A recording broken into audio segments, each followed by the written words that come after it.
गौरीपुत्र, तुम परम देव श्री महागणेश के आदि और प्रथम अवतार हो। अग्र पूजा के अधिकारी हो। माता पार्वती के परम प्रिय पुत्र हो। प्रशंसा के इन शब्दों का प्रयोग करके तुम क्या कहना चाहते हो मयूरेश्वर? गौरीपुत्र, तुम्हें माता पार्वती की भावनाओं का आदर करना चाहिए।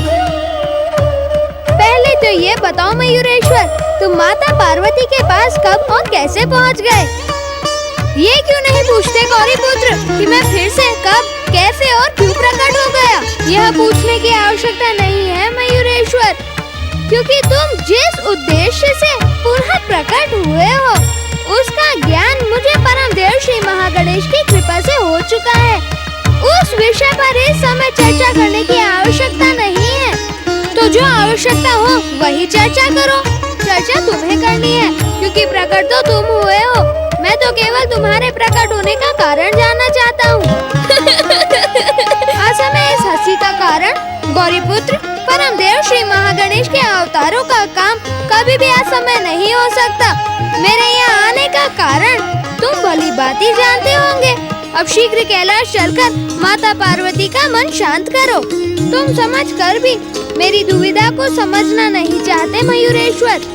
मेरे अचानक यहाँ से चले जाने से माता अदिति को बहुत दुख होगा और माता पार्वती का दुख, हम दोनों को कोई ऐसा मार्ग ढूंढना होगा जिससे दोनों माताओं के दुख का अंत हो जाए। मयूरेश्वर, जब तक मौत कर लौट कर नहीं आते तब तक तुम माता अदिति की सेवा में यहाँ रहो। परंतु यदि तुम चाहोगे तो माता को ये पता भी नहीं चलेगा कि तुम गौरीपुत्र नहीं हो।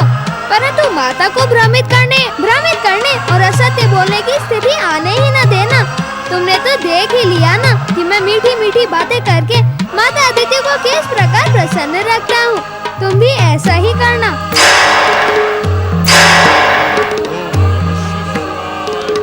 ओम नमः शिवाय। सिंधु दैत्य का पुत्र कमलासुर। ओम नमः शिवाय। शिव शंकर दर्शन दो।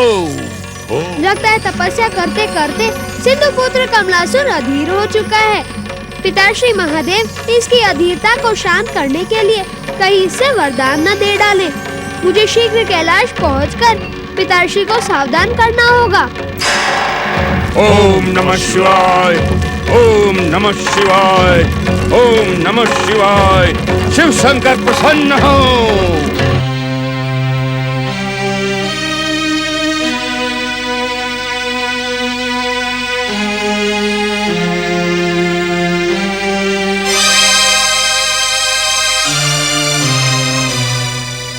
देवी अदिति, देवी अदिति, कहाँ हो तुम?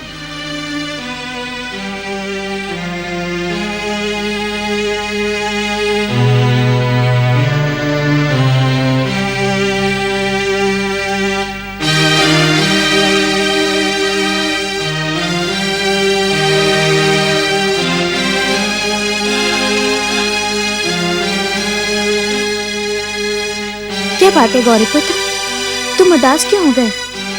क्या माता पार्वती की याद आ रही है? अचानक तुम्हारा मुकुट कैसे बदल गया? और मुकुट पर ये मोरपंख कहाँ से आए? कहीं तुम अपना वेश बदलकर अपनी माता को भ्रमित तो नहीं करना चाहते? तुम उदास क्यों हो गए गौरीपुत्र? देवी अदिति, यदि माता अपने पुत्र का ध्यान न रखे तो पुत्र उदास ही होगा। ऋषिवर, आप मुझ पर ऐसा आरोप क्यों लगा रहे हैं? मैं तो अपने पुत्र का बहुत ध्यान रखती हूँ। क्यों गौरीपुत्र? रखती तो है, परंतु इस समय आप मेरे लिए मोदक बनाना ही भूल गई। तो ये उदास नहीं है, भूख के कारण इनका चेहरा मुरझा गया है। देवी अदिति, आपको इनकी भूख का ध्यान रखना चाहिए। ऋषिवर, मैं गौरीपुत्र के लिए मोदक ही बना रही थी। आपकी पुकार सुनकर मैं आपको ये कहने के लिए पुकार रहा था कि आपने गौरीपुत्र को मोदक खिलाए अथवा नहीं। सारे संसार के दुष्टों को अपने अंकुश में रखने वाले मंगल मूर्ति श्री गणेश अपने भूख पर अंकुश नहीं रख पाते। अब आप समय व्यर्थ न करें, शीघ्र अतिशीघ्र मोदक लेकर आए। अभी लाई। मयूरेश्वर, मयूरेश्वर, मयूरेश्वर, नंदी महाराज, आज्ञा करें माता। मयूरेश्वर कहाँ है? माता, मयूरेश्वर को तो आज मैंने देखा ही नहीं है। मैं तो ये सोच रहा था कि वे आपके पास होंगे, फिर भी मैं भृंगी से पूछ लेता हूँ। माता, मैं तो ध्यानलीन था, मैंने तो कुछ भी नहीं देखा माता। तुम दोनों को ना मयूरेश्वर की चिंता रहती है, न गौरी पुत्र श्री गणेश की। परंतु वे मुझे बताए बिना कहाँ जा सकते हैं? यहीं कहीं होंगे। मयूरेश्वर, पुत्र मयूरेश्वर, मयूरेश्वर। माता, जब तुम दोनों की आवश्यकता होती है तो तुम दोनों ध्यानलीन हो जाते हो। अब मेरे पीछे क्यों आ रहे हो? यदि आप आज्ञा दें तो मैं एक प्रार्थना करूं? माता, कल आपने मयूरेश्वर के प्रति दोष दिखाते हुए कहा था, कैसे भी हो गौरी पुत्र को कैलाश लाना ही होगा। हो सकता है कि वे आपके भय से गौरी पुत्र को खोजने गए हों। सब मेरा दोष ही देखते हैं, मेरा प्रेम कोई नहीं देखता। ओम नमः शिवाय। पिताश्री महादेव को गौरी पुत्र गणेश का कोटि कोटि प्रणाम। जग जननी के चरणों में प्रणाम। माता, मैं अपने और मयूरेश्वर की ओर से अपनी भूल की क्षमा मांगता हूँ। मैं तुम्हें भले ही क्षमा कर दूं, परंतु क्षमा शब्द की रचना करने वाले को कदापि क्षमा नहीं करूंगी। भूल करने वाले इस शब्द का जितना दुरुपयोग करते हैं उतना तो शब्द तो निर्दोष होते हैं माता, दोष तो भाव और भावना में होता है। आपसे संसार का कोई भी सत्य छुपा नहीं रह सकता। किस सत्य की बात कर रहे हो पुत्र? आप तो जानती है ना माता कि मैं मोहतगढ़ के स्थान पर देवी अदिति की सेवा में था और मयूरेश्वर मेरे स्थान पर आपकी सेवा में। जैसे ही आपका आदेश हुआ, मयूरेश्वर ने अदिति आश्रम में मेरा स्थान लेकर मुझे यहाँ भेज दिया। अब मैं आपकी सेवा में उपस्थित हूँ। भगवान भोलेनाथ, माता पार्वती और गौरी पुत्र श्री गणेश की जय। देवी पार्वती, गौरी पुत्र की व्यवस्था को समझकर आप पिछली बातें भूल जाएं। पहले ही आपके कहने पर मैं कितनी बातें भूल चुकी हूँ।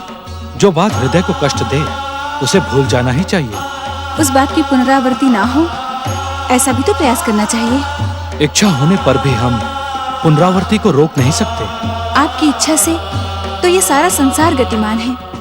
क्या आपकी इच्छा के विरुद्ध? देवी, हम इच्छा के विरुद्ध नहीं, इच्छा के पक्ष का समर्थन करेंगे। आप भी गौरी पुत्र के समान। हम तुम्हें सताना नहीं चाहते, न ही गौरी पुत्र चाहते हैं, परंतु लोक कल्याण, जनहित और भक्तों के उद्धार के मूल्य पर तुम्हें त्याग और बलिदान का आदर्श प्रस्तुत करना ही होगा, क्योंकि तुम केवल गौरी पुत्र की ही नहीं, पूरे संसार की जननी जगदम्बा हो। देवी, गौरी पुत्र को हृदय से लगाकर इन्हें शुभाशीष दो। ये जो कुछ भी कर रहे हैं उसमें माता का संस्कार और पिता का मार्गदर्शन है।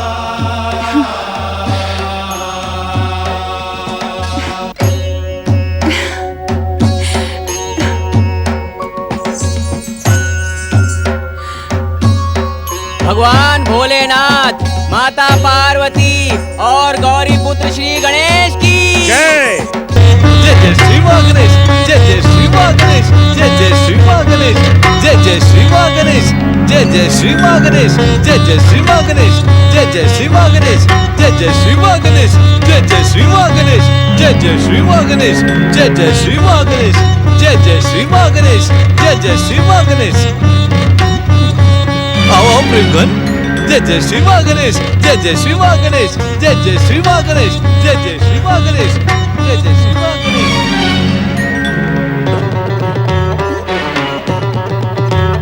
जय जय श्री मां गणेश, जय जय श्री मां गणेश, जय जय श्री मां गणेश। क्यों प्रेमघन? तुम्हारा नाम प्रेमघन किससे रखा? ऐसा नाम तो मैंने अपने जीवन में पहली बार सुना है। तुम तो एक धनवान के पुत्र हो, तुम्हारा नाम तो प्रेम धन होना चाहिए था। साधु महाराज, धन और प्रेम का कोई संबंध नहीं होता। जहाँ धन है वहाँ प्रेम नहीं, और जहाँ प्रेम है वहाँ धन नहीं। जय जय श्री मां गणेश। अर्थात इस संसार के सारे प्रेमी निर्धन होते हैं और सारे धनवान प्रेमहीन। नहीं नहीं, ऐसी कठोर परिभाषा ना दो, अन्यथा इस संसार से प्रेम का नाम ही उठ जाएगा। लोग धन की अभिलाषा में प्रेम पर प्रहार करेंगे। धन की अभिलाषा में प्रेम पर ही तो प्रहार हुआ है। क्या भाई भाई का प्रेम प्रेम नहीं होता? तुम अभी तक अपने भाइयों की बात को लेकर बैठे हो, भूल जाओ उन्हें। मुझे उनके व्यवहार से दुख पहुंचा है साधु महाराज। मेरे गुरु महाराज के दर्शन करते ही तुम्हारे सारे दुखों का अंत हो जाएगा।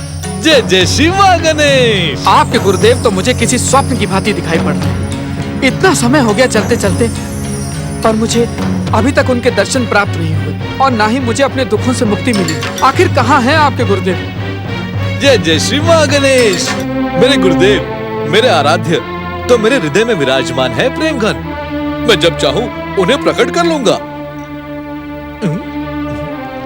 तुम मुझे इतना आश्चर्य से क्यों देख रहे हो? क्या तुम्हें मेरी बात पर विश्वास नहीं? आपकी बात पर तो मुझे पूरा विश्वास है। आप तो कुछ भी कर सकते हैं। ये सब मेरे गुरु महाराज की कृपा है। मुझे उनके दर्शन प्राप्त। तुम मेरे गुरुदेव के दर्शन करके उनसे साधु बनने की दीक्षा लेना चाहते हो ना? हाँ। जय जय श्री गणेश। क्या तुम इतना भी नहीं जानते प्रेमघन कि साधु बनने से पहले गृहस्थ बनना पड़ता है, ब्याह रचाना पड़ता है? ब्याह? नहीं नहीं, मैं आपको पहले भी बता चुका हूँ। मेरी इन बातों में कोई रुचि नहीं। मेरा मन संसार के इन प्रपंचों से ऊपर उठ चुका है। मुझे घर बार धन स्त्री से कोई मोह नहीं। तुम बार बार एक ही बात की रट लगाए जा रहे हो। तुम मेरे समझाने से भी समझने वाले नहीं। अब तो मुझे मेरे गुरु महाराज को कष्ट देकर प्रकट कराना ही होगा। वे ही तुम्हें सत्य का ज्ञान करवाएंगे। हे गुरुदेव, हे मेरे आराध्य, हे शिवदत्त महाराज, कृपा करके प्रकट हो, प्रेम घन को सत्य का ज्ञान करवाए। प्रकट हो गुरु महाराज, प्रकट हो। जय जय श्री महागणेश। शिष्य दयासुर, अचानक मेरी क्या आवश्यकता आ पड़ी? ये बालक आपके गुरुदेव है साधु महाराज। जय जय श्री महागणेश। परम दयालु, परम कृपालु गुरु महाराज को प्रणाम करो प्रेम घन। तुम्हारे ही लिए मैंने इन्हें कष्ट दिया है। अब तुम जो चाहते हो इनसे निवेदन करो। शिष्य दयासुर, प्रेम घन की आंखों के सामने घने अंधकार का पर्दा पड़ा है। इसे सत्य को समझने में अभी समय लगेगा। परंतु गुरु महाराज, तुम्हारा चुनाव सही है शिष्य। हमें इनको पहले प्रेम के मार्ग पर ही ले जाना होगा। प्रेम? प्रेम की क्या आवश्यकता? प्रेम का मार्ग तो भक्त के जीवन में बाधा है। भक्त की भक्ति को भ्रमित करने वाला है प्रेम। ये तुम्हारी भूल है वत्स। प्रेम के मार्ग से ही भगवान के द्वार तक पहुंचा जा सकता है। जिस मन में प्रेम की भावना न हो, उससे भगवान भी प्रेम नहीं करते। परंतु मैंने तो सुना है कि तुमने असत्य सुना है। जो भगवान को पाने के लिए संसार से प्रेम का त्याग करके भागते हैं, भगवान भी उसे निर्मोही जानकर उससे दूर हो जाते हैं।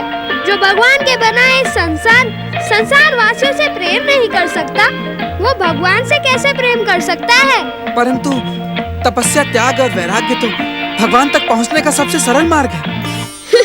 त्याग, भक्ति और वैराग्य में यदि लोकहित और जनहित की भावना हो, तो वो भगवान के चरणों तक पहुंच सकती है। अपने स्वार्थ की भावना से भगवान को प्रसन्न नहीं किया जा सकता। परंतु सत्य को पहचानो प्रेमगन। वैराग्य और दीक्षा के शिखर तक केवल और केवल प्रेम मार्ग से ही पहुंचा जा सकता है। यदि तुमने कभी थोड़ा सा भी प्रेम किया हो, तो वह बढ़ते बढ़ते भगवान के चरणों तक पहुंच सकता है। जन्म के साथ ही मेरी माता का देहांत हो गया था। पिताश्री को व्यापार से ही समय नहीं मिला। सच पूछो तो मेरे जीवन में मुझे प्रेम करने योग्य कोई पात्र ही नहीं मिला। जय जय श्री महागणेश। भावना का जन्म होते ही पात्र स्वयं प्रकट हो जाते हैं। ये क्यों नहीं कहते प्रेमघन कि तुम अब तक के जीवन में प्रेम की उपेक्षा करते रहे? यदि तुम हमारे गुरुदेव के दिखाए हुए मार्ग पर आगे बढ़ोगे, तो हमारे कृपालु गुरुदेव की दया से शीघ्र ही तुम्हारे जीवन में प्रेम पात्र का प्रवेश हो जाएगा। जय जय श्री गणेश। शिष्य दयासुर, तुम इन्हें लेकर प्रेमा देवी के प्रेम निवास पहुँचो। हम वही तुम्हारी प्रतीक्षा करेंगे। जो आज्ञा गुरु महाराज, जो आज्ञा। जय जय श्री गणेश।